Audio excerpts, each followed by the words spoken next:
Potentially disappointing news for commuters caught in the middle of contract negotiations. MTA officials say double-digit fare hikes could become a reality unless raises for tens of thousands of employees are tied to work rule changes. CBS 2 political reporter Marcia Kramer has more. 2 weeks ago, MTA officials were talking about the threat of a Long Island Railroad strike this spring.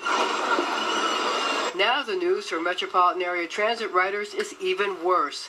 The MTA is saying that if it has to give raises to its 60,000 plus unionized workers on the Long Island Railroad, Metro North, and the transit system without work rule concessions and other savings, a double-digit fare hike is in their future. If we had to give raises to all our workers at the rate recommended by that presidential board, it would be 12%. What does that mean to you as a rider? It would mean your fare would go up 12%. MTA spokesman Adam Lisberg talking about a ruling by a President Obama-appointed emergency board that recommended raises for Long Island Railroad workers of 2.8%.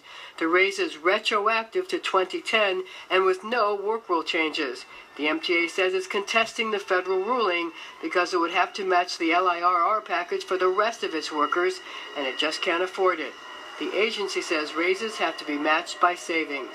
Common sense work rule changes and things like health care contributions that most American workers are used to. Rail and transit riders are not thrilled by the news. Oh no, another 12%? That's a bad thing. It's at a bad time where the country is going through an economy. A fare hike is just not a good thing right now.